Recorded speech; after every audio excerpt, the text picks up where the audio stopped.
Tov, alors Erev Tov à tout le monde.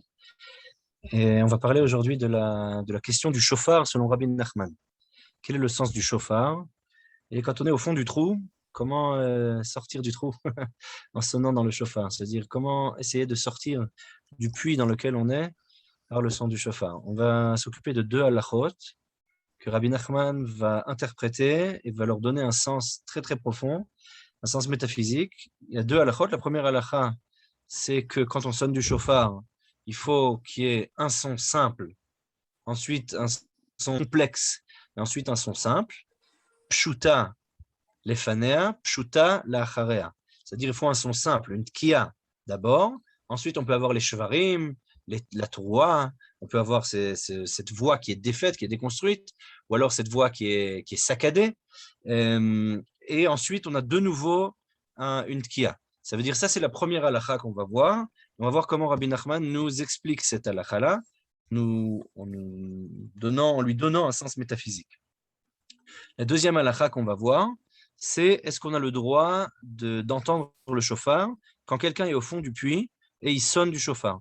Quand on sonne du shofar au fond du puits, on a la voix qui retentit. C'est pas exactement la voix du shofar, c'est une voix d'un écho, une voix qui résonne, une voix résonante. Est-ce que on peut être acquitté du shofar dans ce cas-là? On appelle ça kol havara. Kol havara, c'est une voix résonante. Et a priori, on n'est pas astreint du shofar, du commandement d'entendre le shofar, si on n'entend pas. Donc, il faut pouvoir entendre le shofar pour pouvoir en être acquitté. Tov. Alors, on va voir ces deux halachot et ce qu'en fait Rabbi Nachman. On va commencer par un premier enseignement de Rabbi Nathan de Nemirov, Rabbi Nachman Steinhardt, qui était le disciple de Rabbi Nachman, le grand disciple de Rabbi Nachman, qui a écrit la majorité de ses enseignements. Et dans son Likutei Halachot, sur les lois du Bet Knesset, les lois de la synagogue, il dit la chose suivante. C'est la source numéro 1. Ça, c'est l'idée de Yom Teruah. Dans la Torah, on appelle Rosh Hashanah le jour de la Teruah, le jour de ce son saccadé. Yom Teruah Ilachem, c'est un jour de son saccadé. Vekol Teruah pshuta lefanea ou pshuta la'acharea. Et chaque Teruah, chaque son retentissant doit avoir avant cela une pshuta, une tkiya, un son simple, et avant et après. Alors il explique Rabbi Nathan. Teruah bechinat haTorah shenitna bekol shofar. La Troua, ce son saccadé, c'est l'idée de la Torah qui était donnée avec le son du shofar. Ça veut dire, il vient déjà nous expliquer que cette halakha-là, cette loi-là, elle a un sens profond qui est lié au fait du don de la Torah. Il explique.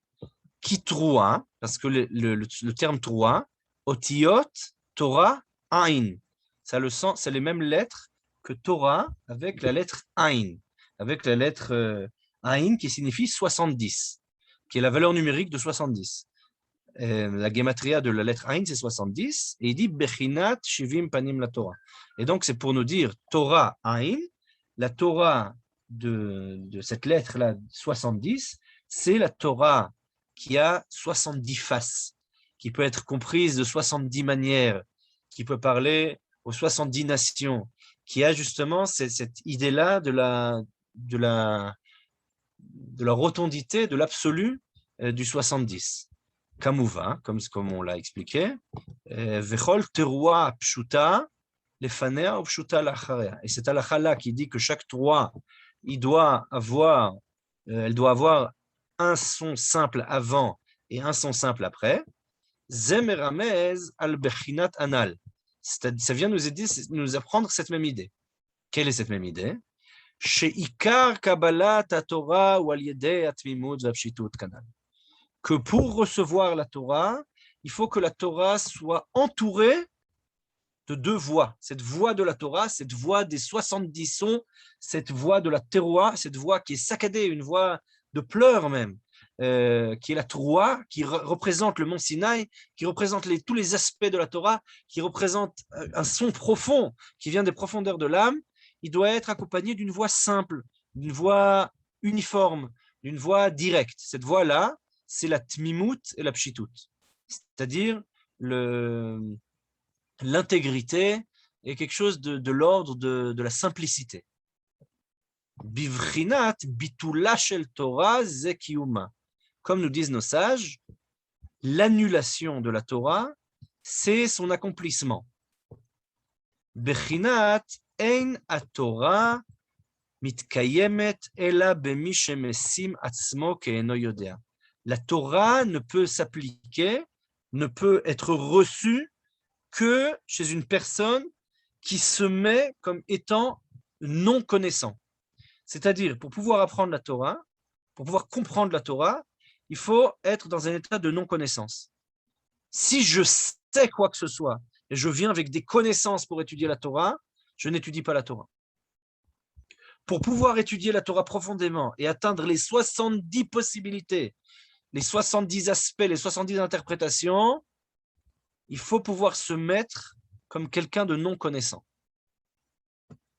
Nous dit Rabbi Nathan que c'était exactement la personnalité de Rabbi Nachman.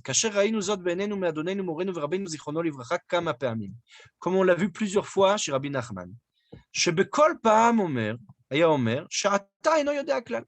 On allait le voir, mais chaque fois il dit je sais pas, je comprends rien, je sais pas de quoi vous parlez. Et plusieurs fois, Nishba alze, il nous a même juré, Shata eno yodea klal, qui sait rien du tout, il sait pas. V'achar continue Rabbi Nathan, par la suite, Torke de Dibour, pendant qu'il parlait, Patar Piv Akadosh, il a ouvert sa bouche sainte, Vegila Mashegila. Il a dévoilé ce qu'il a dévoilé. Vechen haya maaseh bezot haTorah be'atzma, shanu oskim ba'ata.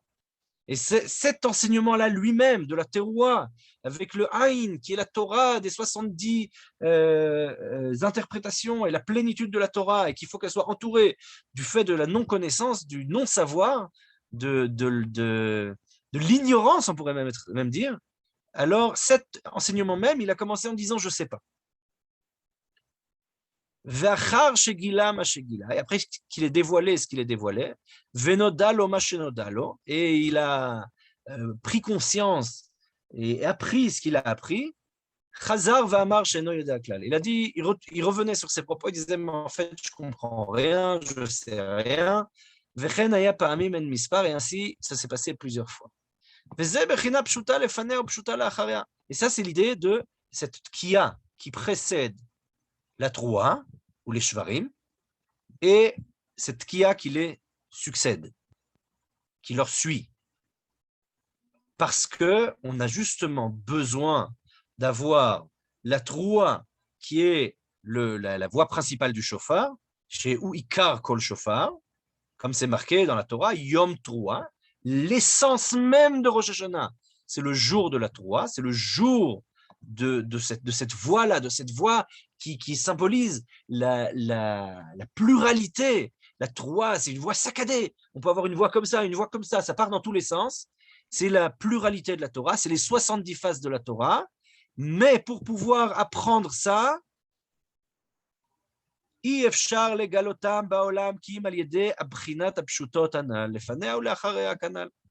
pour pouvoir comprendre la Torah, il faut pouvoir avoir cette idée de simplicité, cette idée de tmimut, cette idée d'authenticité et de simplicité, où il n'y a rien d'autre que Dieu et on fait la volonté de Dieu et c'est tout, sans essayer de comprendre quoi que ce soit, avant et après. En d'autres termes, Na'aseh v'nishma.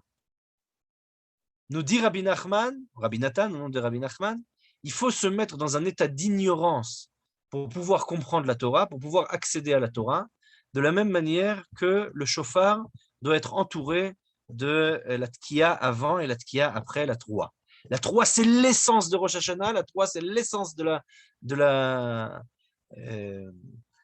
son, de la fête, de ce qu'on va ressentir, représenter, etc. C'est l'essence même du shofar. mais cette essence ne peut être acquise, ne peut être atteinte, ne peut être intelligible. Cette essence même de la pluralité de la Torah, des divers aspects de l'apparition du divin, ne peut être comprise uniquement que si on se met dans un état d'ignorance, de simplicité, d'authenticité, si on ouvre son cœur avant, ce qui est l'idée de la tkiya. Et c'est cela qu'on fait plusieurs fois à Rosh Hashanah. Parce que chaque fois qu'on doit sonner ce son-là de la Torah,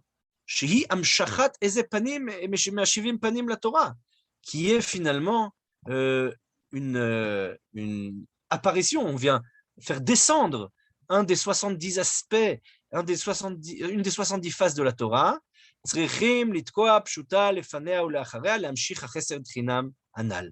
faut, pour pouvoir la dévoiler, faire apparaître cette présence divine, il faut avoir un son simple avant et un son simple après.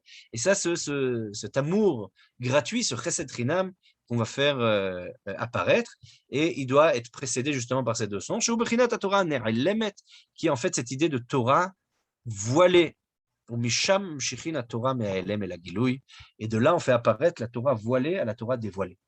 C'est-à-dire, il y a une Torah voilée qui est la Torah de l'ignorance. Et il y a une Torah dévoilée qui est la Torah de la connaissance.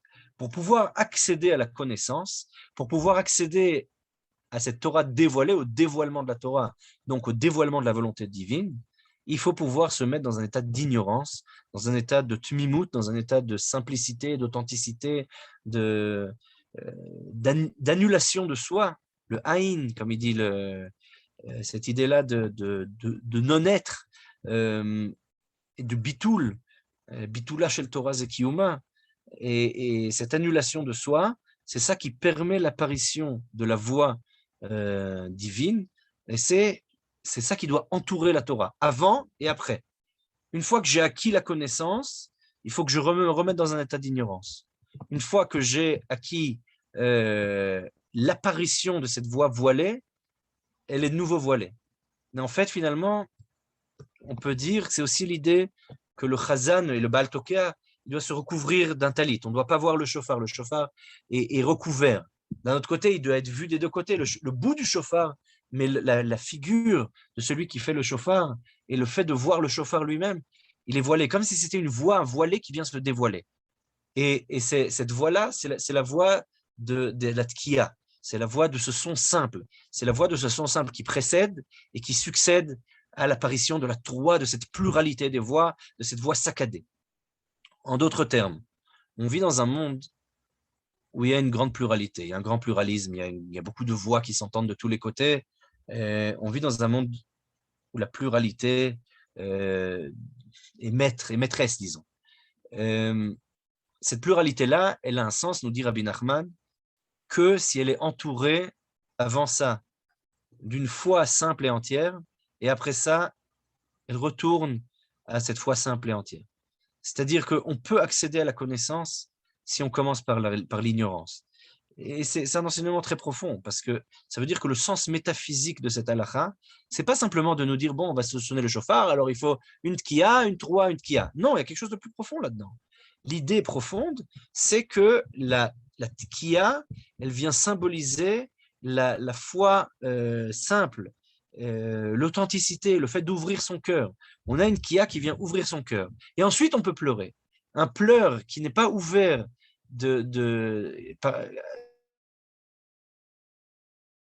qui n'est pas authentique, alors il n'a pas le même effet. Et ensuite, une fois qu'on a pleuré, il faut pouvoir réouvrir son cœur à nouveau.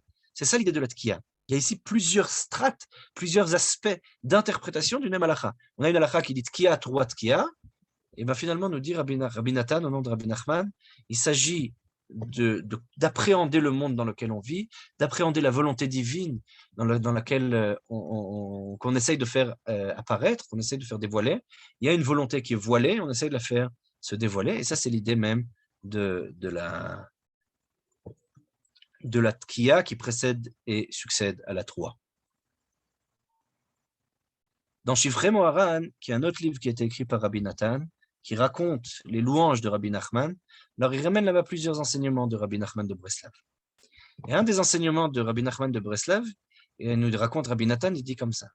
Kama vechama pe'amim, plusieurs et plusieurs fois, Ayad Darko, c'était l'habitude de Rabbi Nachman de dire, Shamar, She'ata eno yodea klal u klal. Il disait, maintenant je comprends rien, je ne sais pas. Veklal lo, et je ne comprends rien du tout, et je suis dans l'ignorance absolue. Ou pa'amim nishba al ze, et plusieurs fois il jurait cela, She'be'emet eno yodea klal. En vérité, il ne sait rien du tout, il sait vraiment rien.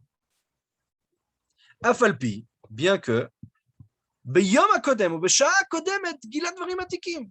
Le jour d'avant, l'heure d'avant, il nous a donné des enseignements très profonds, avec plein d'enseignements métaphysiques profonds, dvarim atikim, ce sont des secrets de la Kabbalah, etc. Afal pichen, malgré cela, achar kach amar she'eno yodea klal. Tout de suite après, il disait non, je comprends rien. Ou beinyan ze, et à propos de cela, nous dit Rabbi Nathan, aya chidush gadol meod meod. C'était un grand chidouche, c'était quelque chose d'extraordinaire, c'était pas quelque chose qu'on avait l'habitude de voir. V'amar beferush al atzmo, she'atorah shelo hu chidoush gadol. Il disait lui-même, mes enseignements sont une grande innovation dans le monde. J'amène quelque chose de nouveau, j'amène une voie nouvelle. Aval, mais ha'eino yodea shelo hu chidoush gadol yoter. Mais il disait Rabbi Nachman, le fait que je dise je ne sais pas, ça c'est encore un plus grand chidouche, c'est encore une plus grande innovation. C'est-à-dire, je peux vous enseigner ce que vous voulez, mais le fait que je dise qu'avant je ne sais pas et après avoir enseigné je ne sais pas, ça c'est un plus grand chidouche que tout ce que j'ai pu vous enseigner. Hainu inyan anal, c'est-à-dire c'est cette idée-là, qui bekol pa'am darko lomar, chaque fois il avait l'habitude de dire cherchav eno yodea klal, que maintenant il ne comprend pas. Et tu vas comprendre cette idée-là si on regarde aussi dans d'autres endroits. Bon, c'est cette idée-là qui revient plusieurs fois chez Rabbi Nathan. Bon, alors ici, on comprend bien que Rabbi Nachman, il prend cet enseignement de la Torah, qui doit être entouré, cette halakha-là, qui doit être entouré de tkiya avant et après, pour nous enseigner quelque chose, un état de conscience fondamental. Si on veut réussir à acquérir quelque chose, si on veut réussir à comprendre quelque chose, si on veut réussir à faire apparaître la volonté du divin dans notre monde, cette voie qui est nerelemet, qui n'est pas présente, qui est voilée, si on veut dévoiler ces choses-là, il faut se mettre en état d'ignorance. C'est contraire à toute l'intuition humaine. Plus je sais, plus je suis un sachant, plus je vais pouvoir apprendre. Plus j'ai de connaissances, plus je vais pouvoir... c'est ce qu'on apprend à l'école d'ailleurs. On apprend aux jeunes, bon, alors tu vas apprendre ça. Une fois que tu as appris à lire, tu pourras apprendre à écrire. Une fois que tu as appris à écrire, tu pourras apprendre à lire d'autres choses et à rédiger d'autres choses et à apprendre d'autres choses et à déduire et apprendre différentes manières de penser, etc. Plus tu sais, plus tu sauras. Et on construit à propos de ça, on construit toujours plus. Ici, Rabbi Nachman, il nous dit non. L'idée même de compréhension, elle est liée à cette idée-là de se mettre comme quelqu'un qui ne sait pas, de se mettre en position d'ignorant. Moins je sais, plus je suis capable de savoir. Pour pouvoir apprendre des choses qui sont réellement voilées, il faut vraiment se mettre comme quelqu'un qui ne sait pas. Je peux vous raconter l'histoire de quelqu'un que j'ai malheureusement pas connu, mais j'ai entendu beaucoup de gens qui l'ont connu et qui racontaient des histoires. Il y a un livre qui est sorti à son propos. C'était le Rav Ben Sion Freiman, qui était un rabbin particulier, qui était d'une grande humilité, et lui-même, qui était un grand Talmid Chacham, il allait dans les yeshivot, et il faisait comme s'il ne comprenait pas. Et quand les jeunes venaient lui poser des questions, alors il disait, je ne sais pas, qu'est-ce que t'en dis? Peut-être que ça veut dire ça, peut-être, qu'est-ce que t'en dis toi? Ah, peut-être on va regarder dans ce livre. Il savait exactement que dans ce livre, il y avait telle et telle réponse à telle et telle question. Mais il dit, viens, on étudie ensemble. Regarde, on va étudier ensemble. Il est arrivé plusieurs fois à la yeshiva à Montreux, apparemment, parce que sa femme était malade. Et donc, ils ont dû venir faire des cures contre la pneumonie. Il y avait à Lézin et à Montreux. Et lui, il était là-bas dans la yeshiva. Et quelqu'un m'avait raconté qu'ils étaient là-bas dans la yeshiva et ils faisaient des pop-corn la nuit. Ils sont allés dans la cuisine en catimini, ils sont allés préparer des pop-corn. Et lui, à 3h du matin, il arrive et il les voit. Eux, ils étaient très gênés, ils ne savaient pas quoi faire. Et lui, tout gentiment, il leur dit, mais qu'est-ce qu'on fait comme bracha sur les pop-corn? Eux, ils ont dit, chez Akol. Elle a dit, ah, vous êtes sûr? Et pourtant, on voit la forme de la graine, peut-être c'est Adama. Bon, venez, on va ouvrir les livres. Ils ont commencé à ouvrir les livres. 3h du matin, ils ont étudié jusqu'à 6h du matin pour finalement arriver à leur conclusion. Lui, son idée, c'était justement dire, je ne sais pas. Alors que lui-même avait écrit des choses là-dessus, il connaissait, etc. Mais ce n'était pas la question. La question, c'est comment moi je peux apprendre des choses nouvelles. Pour pouvoir apprendre des choses nouvelles et dévoiler des choses nouvelles et faire sortir le potentiel d'une chose, le potentiel des disciples, là, en l'occurrence, mais aussi le potentiel du divin, alors il faut pouvoir se mettre en état d'ignorance. Et ça, il dit Rabbi Nachman, c'est l'idée même du shofar. Le shofar, c'est se mettre en état d'ignorance. C'est pour pouvoir ressentir le divin, il faut se mettre en état d'ignorance, en état de Eno Yoder. Ouais, et puis moi, j'avais entendu aussi, je ne sais plus dans quel shiur, que donc du coup, en vrai, quand tu apprends quelque chose, Rabbi Nachman disait que ça dévoile tout ce que tu ne sais pas. Ça veut dire, puisque cette chose, tu ne la savais pas il y a 2 minutes, le fait de la découvrir te fait prendre conscience tout ce que tu ne sais pas encore. Ça veut dire, c'est le principe. Oui, c'est sûr. Et ça dévoile le Rav Soloveitchik qui dit que la manière d'appréhender l'épistémologie, c'est comme un cercle. Ça veut dire que tu as une droite qui est entourée d'un cercle. Plus la droite de la connaissance elle grandit, plus le cercle de l'ignorance qui est autour, il grandit proportionnellement. Parce que tu as les connaissances, tu te rends compte de ce que tu ne connais pas. C'est évident, mais je crois ici que Rabbi Nachman, il parle plus d'un état de conscience que de quelque chose d'objectif. Ça veut dire, c'est pas ce que je sais et ce que je sais pas. C'est dans quel état de conscience je dois me mettre. Il y a des gens, ils ont appris quelque chose, ils disent, ah, j'ai appris quelque chose aujourd'hui. Ah, je me sens bien. Et dire Rabbi Nachman, non, mais c'est pas le but. Tu veux vraiment apprendre quelque chose? Une fois que tu as appris, tu te dis, maintenant, je sais pas. Ça veut dire qu'il faut être dans cet état d'humilité avant et après l'étude. Il faut être dans cet état d'humilité avant et après avoir découvert quelque chose. Et cet état d'humilité, c'est pas simplement un état d'humilité en disant bon, je sais rien. C'est vraiment être dans un état où on se sent dans l'ignorance absolue. Et il dit Rabbi Nachman, c'est ça le sens profond du shofar. Pourquoi c'est ça le sens du shofar? Alors ça, il faut comprendre un peu plus. D'accord? Comment Rabbi Nachman a pris cette halakha-là? Il a dit, c'est ça le sens métaphysique de cette halakha. Bon, c'est sympa, mais comment il en est arrivé là? Comment il est arrivé à cette conclusion? Alors pour ça, il faut aller un peu chez les kabbalistes et chez Rabbi Nachman lui-même, qui donne d'autres enseignements sur le shofar, et comme dit, essayer de comprendre ce qu'il veut dire par là, et comment il arrive à cette conclusion, et essayer de voir aussi cet autre enseignement-là du Kol Havara, qu'on va voir par la suite. On commence par un peu les kavanotes qu'il y a chez les kabbalistes, telles qu'elles sont dévoilées par les maîtres de la Chassidut. Un des maîtres de la Chassidut, c'est Rabbi Yechiel Michal Mizlotchov. Rabbi Yechiel Michal Mizlotchov, il a écrit un commentaire sur le Zohar et sur les kavanotes du Hari. C'était un grand kabbaliste. Et il a un livre qui s'appelle Anagot Tzadikim, les comportements des justes. Et il dit là-bas, quelles sont les kavanotes, quelles sont les intentions à avoir lorsqu'on sonne le shofar. Il dit פשיטות, שיהיה פשוט ומופשט מכל הקמימות שבלב, ויסיר מליבו עקשיות וקשיות עורף. Il dit, quand on entend les tkiot, ces voix simples, les pshutot, on appelle ça pshutot, pashut. Ça veut dire quoi le mot pashut en hébreu? Ça veut dire quoi quelque chose de simple? Quand on parle de simplicité, d'authenticité, de quoi on parle? C'est quoi la pashtut? D'où vient ce terme? Quand on parle de pshat d'un texte, le sens obvi d'un texte, de quoi parle-t-on? La première Mishnah dans le traité de Shabbat nous dit He'ani poshet et yado u'ba'al habayit et noten lo mibachutz u'mibifnim, etc. Donc il y a poshet et yado, il donne sa main, il ouvre sa main. Le pshat, le sens obvi, c'est quand on prend un texte et on l'ouvre. Ouvrir un texte, c'est faire apparaître les différentes strates qui apparaissent en lui. Un get pashut, dans la un get qui est donné de manière normale, c'est un get pashut, c'est un get qui doit être ouvert, à la différence du get mekouchar, du get qui est fermé, qui est tourné, qui est donné pour les kohanim, qui est beaucoup plus compliqué et complexe à écrire, justement parce qu'on veut éviter que les kohanim divorcent pour des raisons de yichus, etc. La Gemara explique tout ça, mais l'idée c'est que il y en a le terme de pashut, de simplicité, c'est quelque chose qui est ouvert, dont on peut voir tous les différents aspects. On voit la chose devant nous. C'est ça le terme de pashut.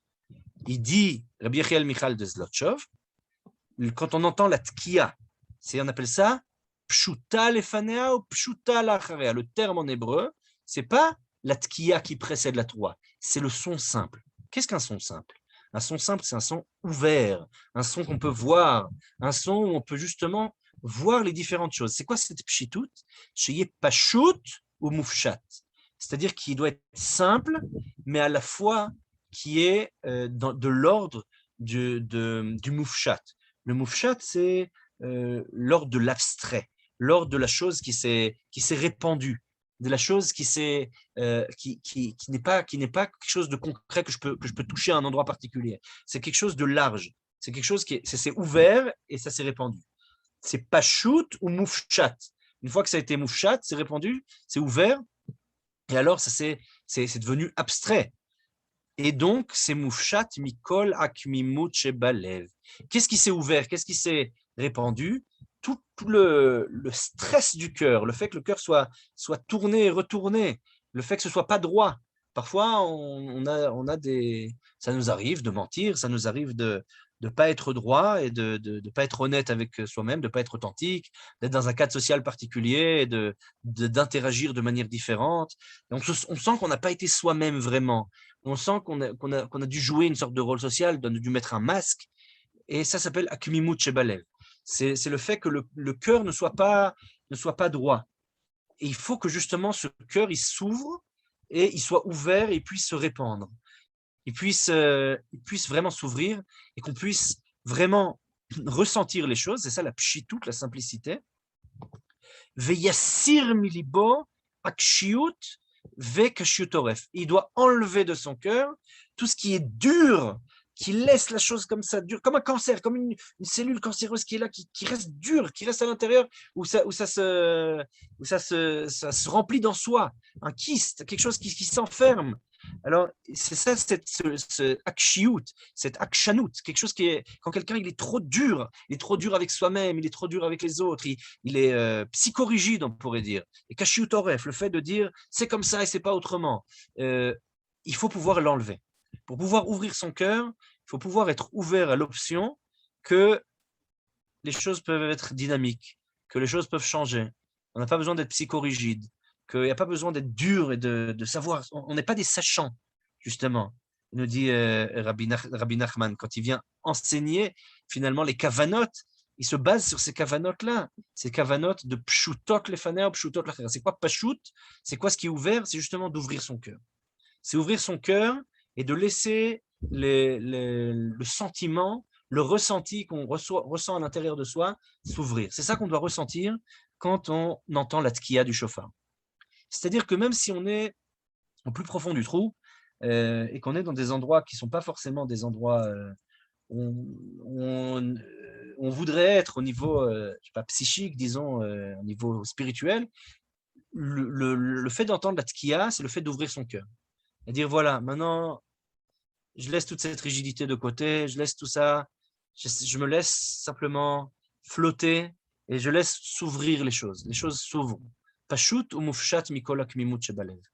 Tous les trucs tordus, les masques qu'on a dû mettre, et tout, on laisse de côté.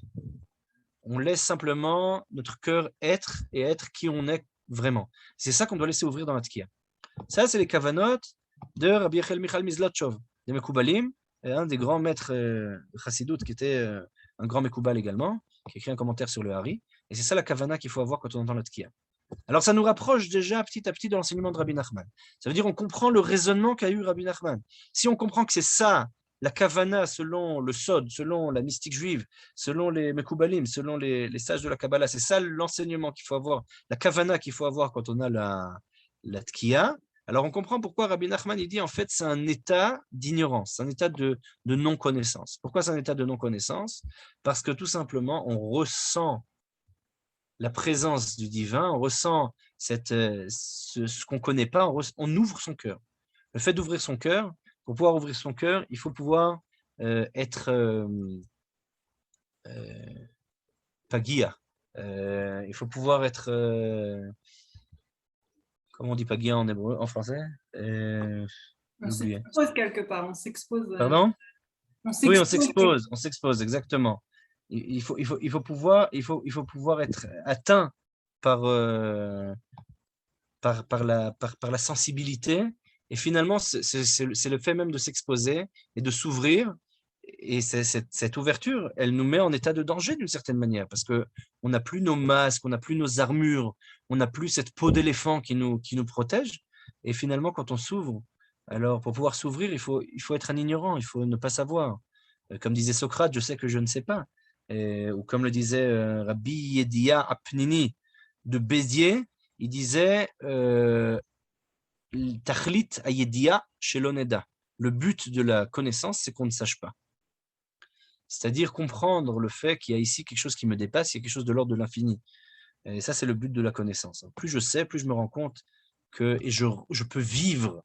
C'est-à-dire que finalement, il y a quelque chose dans les substrats du langage qui m'amène à la compréhension qu'il y a quelque chose de l'ordre de l'indicible.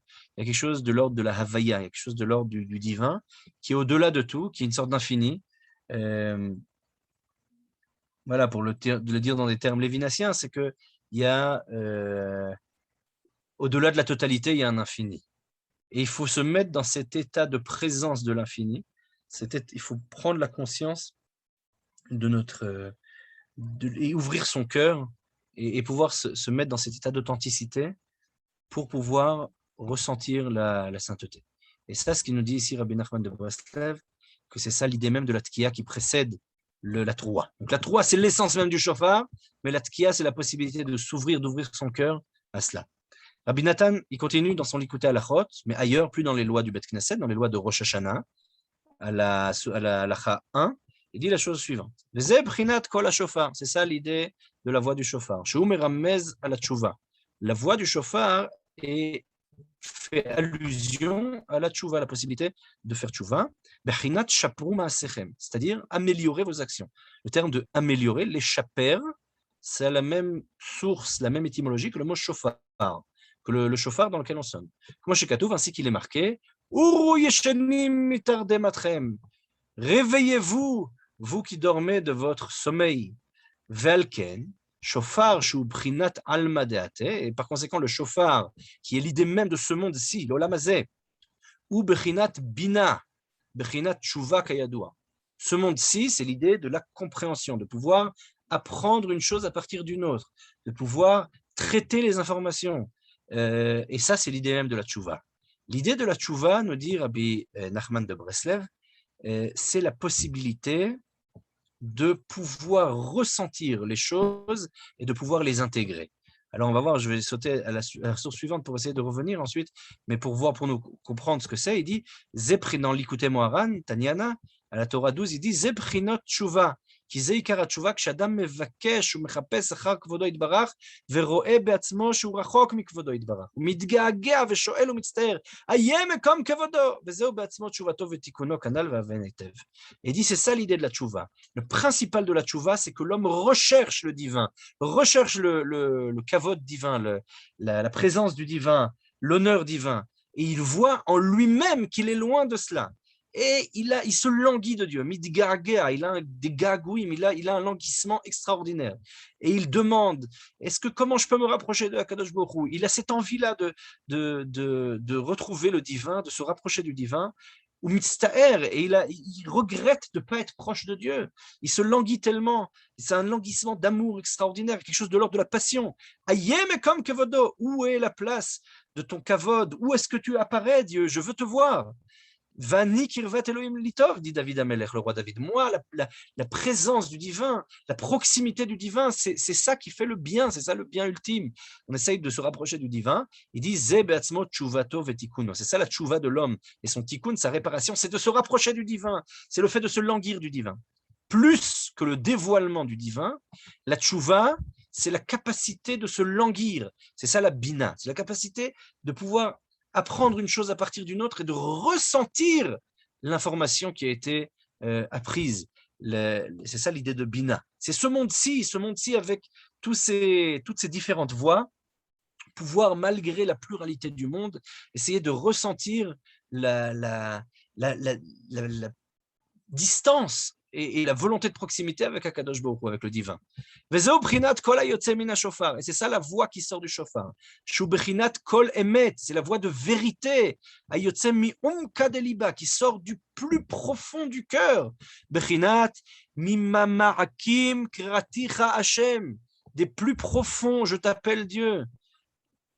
C'est vraiment quand on est au fond du trou, Comme dit David Ameller, il a dit ce verset-là quand il était dans la grotte et que Avshalom le recherchait, et c'est là qu'il crie à Kadosh Baruch Hu. Il y a d'ailleurs un usage dans les synagogues en Pologne, cet usage avait lieu d'être, il a continué après ailleurs aussi, d'ailleurs en Israël, il y a encore des synagogues comme ça, où lorsque le Shaliach Tzibour, le Chazan, il vient prier, l'endroit où il va prier est plus bas, il y a une sorte de trou dans le sol pour que le Chazan il soit mimamarakim krati Hashem, il soit dans les profondeurs.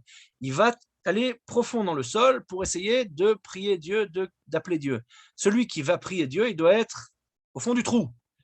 Bechinat minam meitzar karatia. Moi, je vais t'appeler Dieu de l'endroit qui est meitzar, qui est l'endroit refermé, un endroit de meitzarim, un endroit d'oppression. On se sent opprimé quasiment de l'oppression de l'endroit. Minam meitzar, un endroit où on sent justement cette difficulté à s'ouvrir.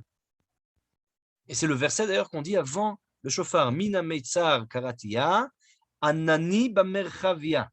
Dieu va me répondre dans l'ouverture. Et c'est la forme du shofar.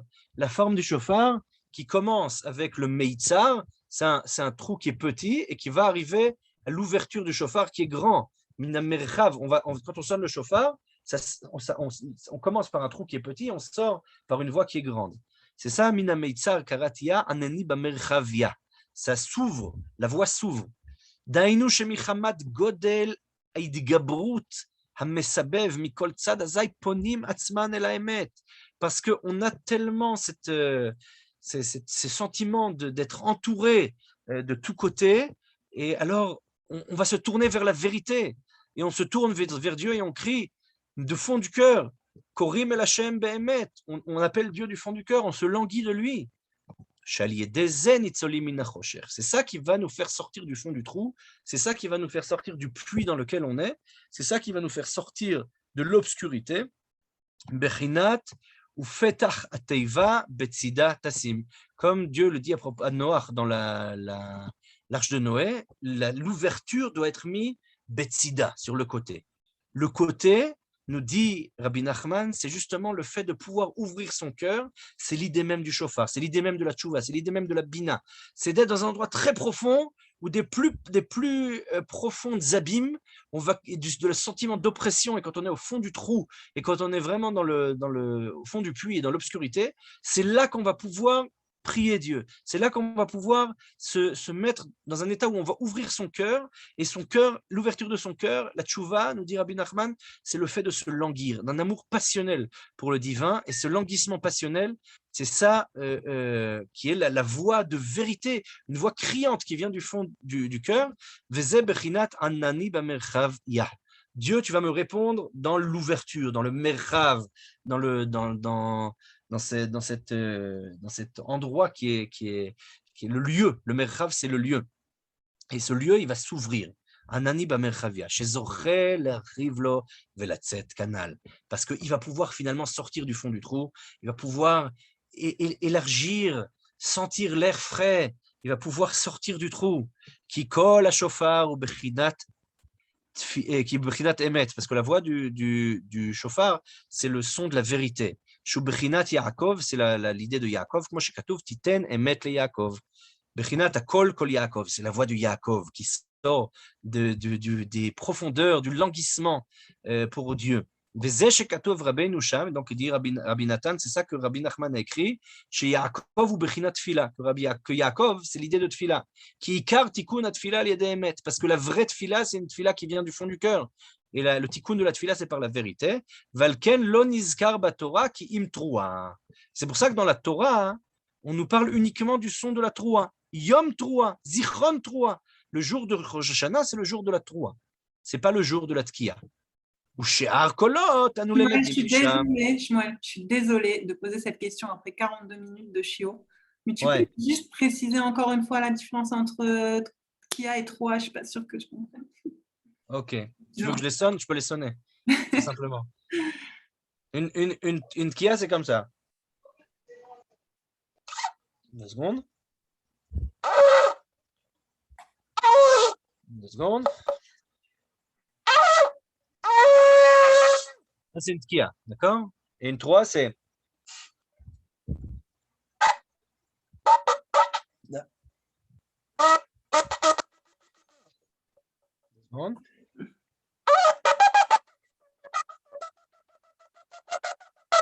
Ça, c'est une troua, d'accord? Une troua, c'est une voix Ouais, saccadée. Shvarim, c'est pareil? Non, shvarim, c'est Ah, c'est 3 fois, c'est 3 voix. Une troua, c'est 9 voix. D'accord? La longueur, c'est la même longueur. Une tkiya, c'est un son simple. Ça, c'est une tkiya. Shvarim, c'est non, tout, c'est la même longueur. Et une troua, c'est une voix saccadée. D'accord? ouais. Ça, c'est le son de la troua. La troua, c'est la voix qui est saccadée. Ça, c'est le Icar de Rosh Hashanah. Cette voix saccadée. La Gemara nous dit qu'on la prend du pleur de la mère de Sisra, qui a pleuré. Et on appelle ça le son du pleur. Comme quelqu'un qui pleure, il fait comme ça, il pleure. Et ben c'est ça, ce son-là de la troua. Le son de la troua, c'est le son du pleur. C'est un son de difficulté, c'est un son où on va vraiment se tourner vers Akadosh Baruch Hu du fond du cœur. C'est ça qui nous dit ici Rabbi Nathan au nom de Rabbi Nachman. C'est ça l'idée de Tfila. C'est ça l'idée principale de Rosh Hashanah. Alors que la Tkiya qui précède et qui succède à cette idée-là, c'est l'idée de la pashtout, c'est l'idée d'ouverture du cœur. C'est l'idée de se mettre dans un état d'ignorance. C'est d'ailleurs? Ouais, c'est bon? Ouais, merci. Ouais. Ok. Comme l'ont dit nos sages, qui trois au Bechinat Yaakov, Shikar Kol HaShofar, Meramez Alav. Parce que la trois, cette voix saccadée, ça c'est la voix de Yaakov. Parce que le son du shofar, il parle justement de Yaakov. Valken, à trois, ou Ganu Hayganach, Viyalou le Yalil. La trois, c'est un son de quelqu'un qui se plaint, et quelqu'un qui pleure. C'est quelqu'un qui gémit. Voilà, c'est le mot en français. C'est un son de gémissement et de pleurs saccadés. Haïnou mashegoneach veyalel vekorel Hashem lachzor elav. Il dit Rabbi Nachman, Rabbi Nathan au nom de Rabbi Nachman, c'est de quoi qui pleure l'homme? C'est de quoi qui gémit? Il dit Rabbi Nathan de Breslev la chose suivante. L'homme, lorsqu'il pleure, il pleure tout simplement l'éloignement de Dieu. Il se languit de Dieu, il veut se rapprocher de Dieu. C'est ça qu'on ressent quand on sonne le shofar. Valken, kol, trois, pshuta, lefanea, pshuta, lacharea. Et le fait qu'on a avant la trois un son simple, une tkia simple, un son simple, un son qui n'est pas saccadé. On a dit pashut, un son qui est ouvert, un son qui ouvre le cœur. Ou pshuta, lacharea, et qui est simple après ça. Un son simple, ouais, une tkia, de la même manière. Ça vient aussi nous apprendre cette idée de tchouva. Pourquoi? Parce qu'à la base, Mitrila, il y a Pashutu Metukan. Quand l'homme était dans le ventre de sa mère, tout allait bien. Il était simple, il était en bon état, sa neshama, elle était pure, et tout allait très bien. Aïnou kodem akil kul. Et c'est pareil, avant chaque faute qu'on fait, on est dans un bon état. Et une fois qu'on faute, alors on se remplit d'amertume et d'éloignement du divin. Et il nous dit Rabbi Nathan, au nom de Rabbi Nachman, c'est pas le plus important, c'est pas le plus grave la faute. Le plus grave, c'est le sentiment de tristesse que la faute engendre. Il dit Rabbi Nachman, le plus grave de la faute, c'est pas la faute elle-même, c'est ce qu'on ressent après. On ressent un sentiment d'éloignement du divin. Et il dit c'est nécessaire qu'on ressente ça. On le ressent de manière consciente ou inconsciente. Et il dit c'est ça ce qu'il coule. Vachar shenit kalkel venishbar, une fois qu'il a cassé, il a brisé ce sentiment de proximité du divin, et il s'est abîmé, il l'a cassé, bechinat chirpa shavra libi, comme le dit le verset, chirpa shavra libi, la honte a détruit mon cœur, bechinat veirdafum adashvarim, et ils l'ont poursuivi jusqu'à le déconstruire, jusqu'à le défaire, jusqu'à le briser, c'est ça les shvarim, cette voie brisée. Azaï, elle est des trois. Alors il peut arriver à cette trois qui est la vérité. Et la vérité, elle peut enfin sortir. Une fois qu'on revient à la trois, alors les choses redeviennent simples. Donc en fait, l'idée qui nous dit ici Rabbi Nathan, au nom de Rabbi Nachman, c'est l'idée suivante.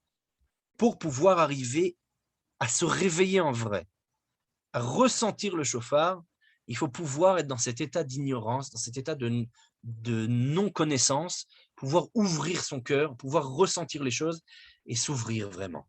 Une fois on s'est ouvert le cœur d'une certaine manière, une fois qu'on est dans cette position-là, cet état de conscience, où on est vraiment dans l'authenticité, on est vraiment dans l'intégrité, alors vraiment, on peut crier vers Akadosh Baruch Hu. Notre gémissement, notre pleur est un pleur de vérité, il vient du plus profond du cœur. Et c'est à ce moment-là qu'on peut vraiment se languir de Dieu. C'est à ce moment-là qu'on peut vraiment ressentir l'essence même de Rosh Hashanah, qui est la volonté de se rapprocher d'Akadosh Baruch Hu. Et alors ça, c'est l'idée même de tchouva.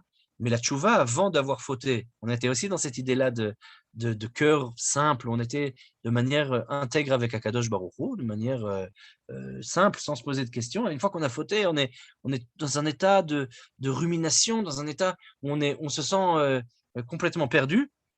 Et ça engendre une tristesse. Cette tristesse, elle doit sortir par le pleur, par le gémissement, par la volonté de se rapprocher d'Akadosh Baruch Hu.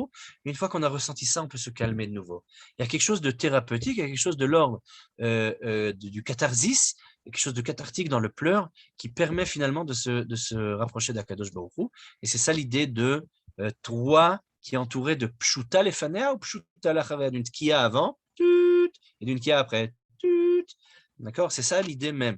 Si on veut, c'est comme comment on appelle ça, un ekege, où on a le son du cœur qui se réveille. Alors on a un cœur comme ça qui doit s'ouvrir, qui donne un son simple, il donne un son premier, et ensuite, tac, tac, tac, tac, tac, il y a de l'action, ça bouge à l'intérieur. C'est le moment de la tchouva, c'est le moment du pleur. Il y a quelque chose, c'est là où il y a quelque chose qui se passe. C'est l'idée même de la troie, cette voix saccadée, cette voix de gémissement, cette voix de pleurs. Il y a quelque chose qui se passe à l'intérieur. Ça, c'est la vérité. C'est un mouvement de vérité. C'est ce moment d'oppression qui va s'ouvrir et qui va créer un catharsis. Et cette voix-là, c'est la voix du chauffard. Mais ensuite, on peut revenir à cette voix simple, on peut revenir à ce mouvement d'apaisement. Et finalement, ce mouvement d'apaisement, nous dit Rabbi Nachman, c'est le fait de l'oyodéa, c'est le fait de ne pas savoir. Donc ici, Rabbi Nachman, il parle des différents sens de la langue hébraïque. Il nous parle, par exemple, du fait que le fait de dire shvarim, le fait d'être brisé, c'est les shvarim qui nous courent après. C'est le cœur brisé. La troie, qui nous parle justement que nos sages décrivent comme étant un pleur. Alors c'est le pleur du languissement vers le divin, c'est un pleur cathartique. Et il fait beaucoup de jeux de mots ici avec shofar et les chapères. Enfin, c'est pas que lui, c'est déjà nos sages. Le fait d'améliorer nos actions, la tchouva qui passe par le shofar, etc., etc. Et on voit que Rabbi Nachman, plusieurs fois, il utilise ça. Par exemple, dans Ta'anit, le mot de Ta'anit, il dit que c'est le fait de ma'ané. C'est la Ta'anit, c'est le fait de jeûner, ça a le même sens que la réponse, la hanot. Et en fait, le jeûne, c'est déjà la réponse elle-même. Ou par exemple, le mot kashia, la question, la difficulté, c'est Shema Hashem Koli Ekra. C'est l'acrostiche de Dieu, écoute ma voix, je t'appelle. Donc on a ici cette volonté de se rapprocher de Akadosh Baruch Hu. Et tout ce qu'on fait pour se rapprocher, finalement, c'est déjà ça la réponse, c'est déjà ça la tchouva. La tchouva, ça veut dire aussi réponse en hébreu. Maintenant, de là, on arrive à la deuxième halakha par laquelle on a commencé, qui est pourquoi on n'est pas, on n'a pas accompli le commandement du chauffard lorsqu'on sonne le chauffard au fond du trou. Alors, cette voix-là qu'on sonne au fond du trou, ça s'appelle Kol Havara. Kol Havara, c'est le fait de sonner du chauffard, et on en entend seulement l'écho. Alors, quelqu'un qui entend l'écho du chauffard n'est pas sorti, n'a pas fait la mitzvah, n'a pas fait le commandement du chauffard, parce qu'il a entendu seulement un écho. Alors, il dit comme ça. Da, sache, Kiksheni Torer, Kol Dikdusha, lorsque une voix de sainteté se réveille, Azai Mitorer Mimeno Kol Disitracha. En même temps, lorsque toi, tu vas ressentir une volonté de faire tchouva, une volonté de te rapprocher du divin, un languissement du divin, tu vas aussi en même temps avoir un sentiment parallèle d'une voix qui veut détruire. Pour le dire dans des termes freudiens, tout réveil de l'éros réveille aussi le thanatos. Voilà. Et donc, justement, nous dit Rabbi Nachman, lorsqu'une voix de Kedusha se réveille, alors une voix de la Sitra Achra, de l'autre côté, se réveille aussi. Kaliedea Averot, parce que les mauvaises actions, les transgressions, Nivraim Mechablim, créent des forces destructrices. Vem Tsoakim, donc c'est évidemment un machal, c'est une image, c'est une illustration, une métaphore. Et il crie Havlan Mezonei, Havlan Chaye. Et il crie Hav, comme un chien, hein, c'est ce qu'il dit le Maggid de Mezrich. Il dit donne-moi, donne-moi. Il dit donne-moi de la nourriture, donne-moi de la vie. Et donc, il y a des forces destructrices qui veulent être nourries. Donc, c'est l'idée même de Thanatos. Mais quand il n'y a pas de voix de sainteté qui se réveille, alors ils sont tranquilles. C'est comme des êtres que si tout d'un coup on vient nourrir quelqu'un qui est en prison, alors celui qui est à côté de lui, il veut aussi être nourri. C'est pareil ici. Dès qu'on rappelle cette voie de sainteté, ça réveille aussi les voies. Dès qu'on réveille ces voies de l'éros, on réveille aussi les voies du thanatos. Les voies de la création vont aussi réveiller des voies de destruction. אך תכף שמתעורר כל דקדושה, הם מתעוררים תכף ומתחילים לצעוק ולקטרג נגדו. Et lorsque cette voie-là de sainteté, de réveil, on veut se rapprocher du divin, on veut ressentir la sainteté, etc., se réveille, alors en même temps se réveillent aussi ces voies de destructrices et commencent à crier et à attaquer contre cela. Et nous dit Rabbi Nachman, c'est ça, Kol Ha'avara. Lorsque dans la halacha, on parle de cette voix en écho qui retentit dans le fond du puits, en réalité, l'idée profonde, l'idée métaphysique qui se cache derrière cette halakha, c'est le son de la havara. C'est le son de l'écho. C'est l'écho destructeur qui vient après une voix positive, une voix créatrice.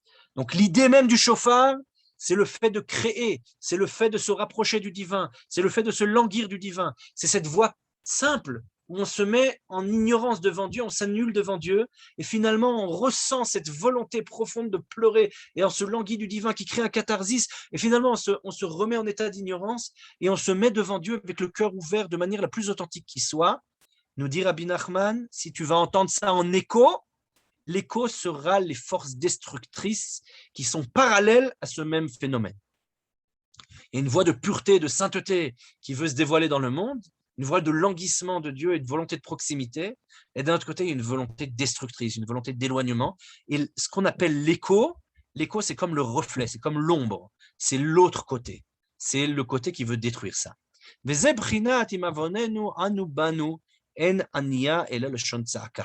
Et nous dit le prophète Jérémie, Im avonenu anu banu, si nos fautes se trouvent en nous, répondent en nous, alors Dieu, on ne peut que compter sur toi.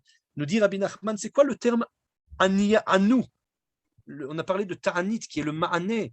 On a dit que ce shoresh-là, cette racine, qui est une racine à 2 lettres, comme l'écrit le Octave Kabbalah, le Rav Yaakov Tzvi de Ecklenburg, il dit le terme Ainun, c'est le fait de mettre en oppression. On a vu Mina Meitzar Karatia, c'est le fait d'être oppressé, opprimé, dans cette sensation où on est omnubilé par cette pression qui est alentour. Alors, il nous dit, Rabbi Nachman, ça c'est les fautes. Et Ania, c'est le Shon Tseaka. La même manière que Ani, c'est quelqu'un qui est le pauvre, c'est quelqu'un qui est oppressé, tant physiquement que psychiquement. De la même manière, la'anot, répondre, c'est prendre l'infini de la question et le resserrer. Et de la même manière, le'anot en hébreu, ça veut dire torturer. C'est-à-dire, on fait une pression sur le corps de quelqu'un, on le prend et on l'oppresse. Alors, le terme de ainun, ania, c'est le fait d'opprimer. Et quand on opprime la voix de quelqu'un, qu'est-ce que ça fait? Ça crie. Ça veut dire que lorsqu'on entend un cri, finalement, c'est le fait d'oppresser, d'opprimer une voix.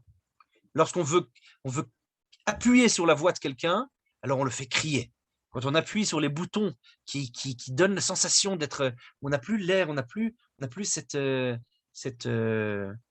possibilité de respirer. C'est très intéressant parce qu'en hébreu, comment vous dites la patience? Vous dites orech ruach. L'esprit, le vent, il est long, il y a de la place. Et comment on dit quelqu'un qui est impatient? Kotzer ruach. Le vent, il est serré, il est tout petit. On dit le ptil katsar, le fil qui va faire exploser la bombe est tout petit. Alors, c'est ça, Ania le Shon Tsaka. Ainushia avonot. Tsoakim banu betochenu mamash. Nos fautes crient en nous. Aliede shenitorer kol dikdusha. Quand on a une voix de volonté de proximité qui se réveille, en même temps, il y a nos fautes qui se réveillent en nous et qui disent ah, je suis là, moi aussi. Et en fait, elle crée en nous une sensation d'oppression et une sensation de culpabilité.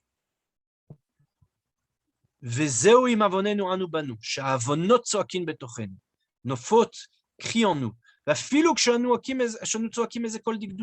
Même quand on se fait sortir une voix de sainteté, En anu zochin lishmoa kol digdusha be'atzmo. Mais on n'arrive pas à entendre la voix de la sainteté elle-même. Lishbor al yado azutagouf, par laquelle on pourrait détruire les pulsions du corps. Ki im kol avara. La chose qu'on entend, c'est un écho, qui est l'écho, qui est la voix de nos fautes, qui se réveille par cette voix de la Kedusha, et il crie en nous. Hashem aseh leman shemecha. Dieu fait en ton nom. Shata be'atzmecha ta'aseh leman shemecha ve'terachem aleinu lemancha levad. Que toi, tu vas faire pour toi, et tu vas faire pour ton nom, et simplement, tu vas avoir pitié de nous, uniquement. Mais tu ne vas pas nous faire ressentir la Kedusha en nous. Toi, tu vas avoir pitié de nous, mais nous, on ne peut pas. C'est les fautes qui se réveillent et qui disent ça. C'est un autre sens au verset. Ça veut dire que nous, on lit le verset dans Jérémie qui dit « Im avoneinu anu banu, Hashem aseleman shemecha ».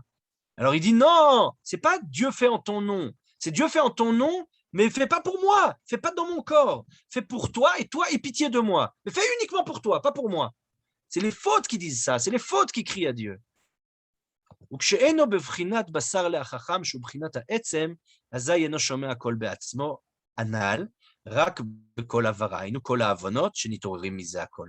Et lorsque l'homme n'entend que l'écho, il n'entend pas la voix de la Kedusha, alors simplement il entend que ça, que ces fautes qui se réveillent par la voix de la faute. Et c'est ça que nous disent nos sages dans le traité de Rosh Hashanah, Atokea bebor, quiconque sonne le chauffard dans un puits. Bechinat,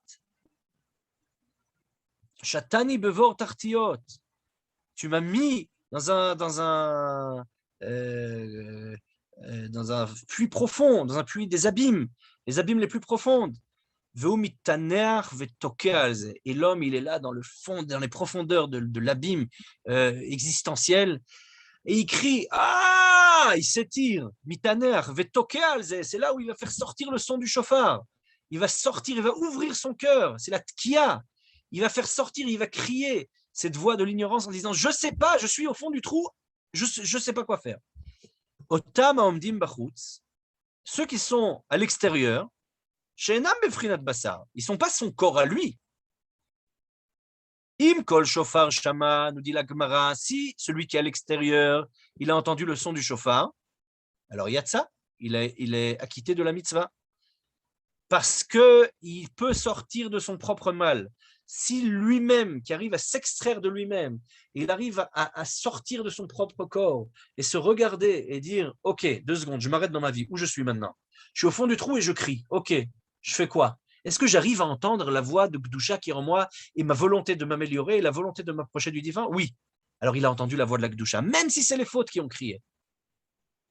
Alors, il peut sortir. Mais s'il a entendu que l'écho, il a entendu que les fautes qui crient, qui lui ont dit on en a marre, on veut ressentir quelque chose, on veut vivre. C'est les fautes qui lui disent on a besoin de ressentir quelque chose. Lo yatsa. Alors il n'est pas acquitté. Nimtsa, nous dit Rabbi Nachman, ben kol anachat ha'adam be'atzmo, eno shomea imeno b'bchinat basar.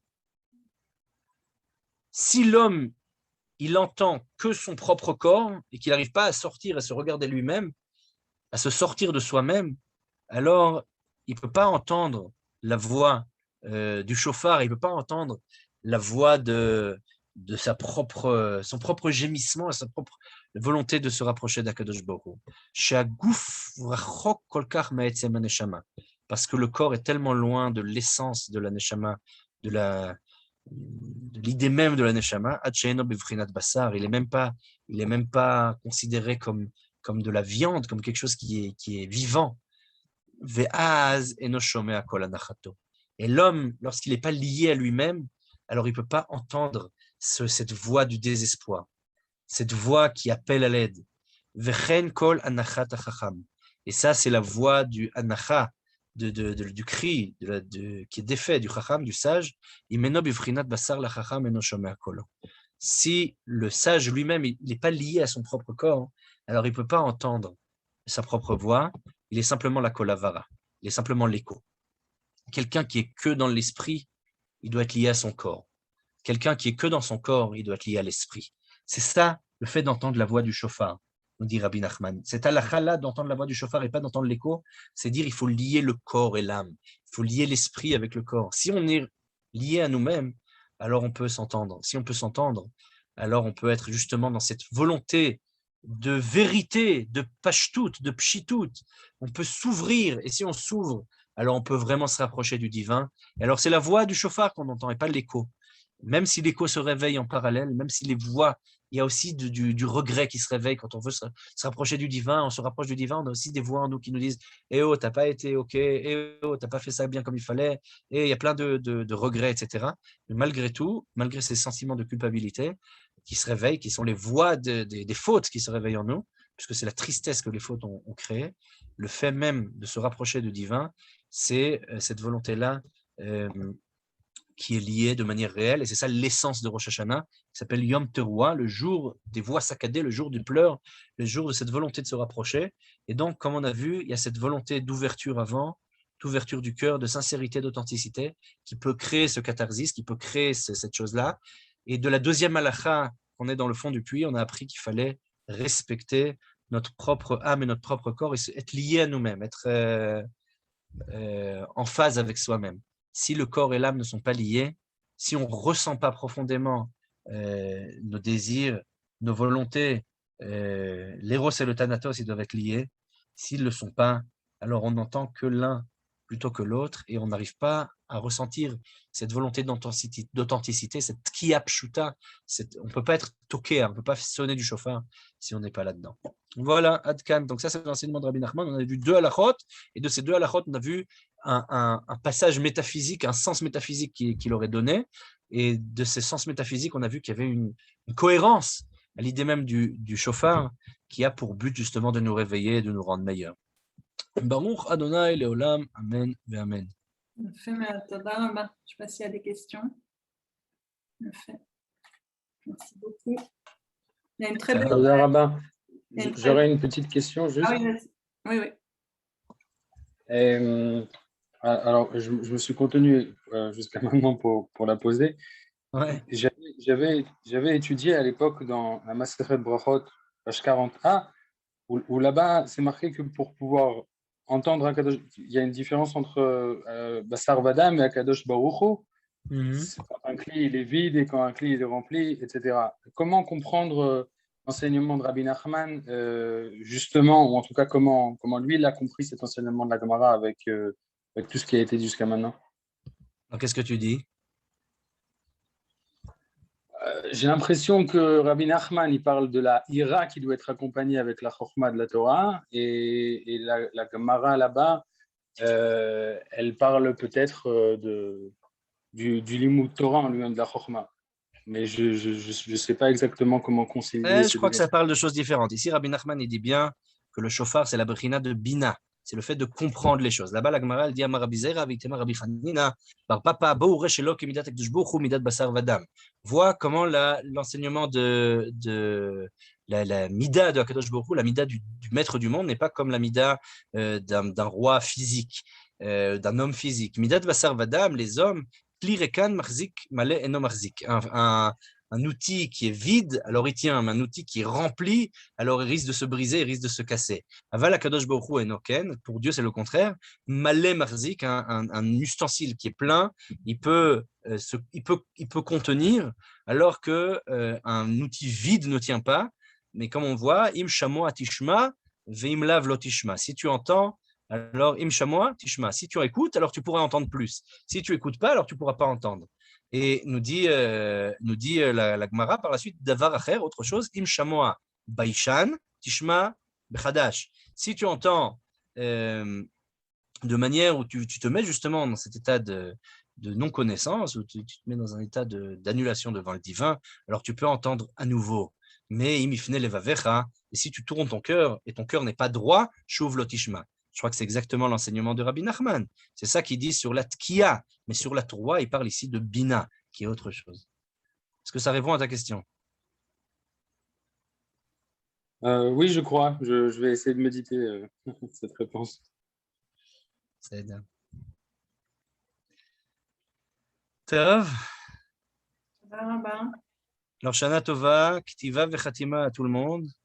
Tole eretz al belima yativ imanu ketiva vechatima, et que on soit tous, on ait tous la possibilité d'entendre le shofar et de pouvoir réveiller en nous cette voie de languissement et d'accomplir justement ce que Rabbi Nachman dit, et de sortir de ce puits profond des abîmes pour pouvoir ressentir une joie de vivre et revenir à une sorte de vitalité par le fait de la voix du shofar. Amen. תודה רבה. Atova, Au revoir. Sarah Tova. תודה רבה, שנה טובה.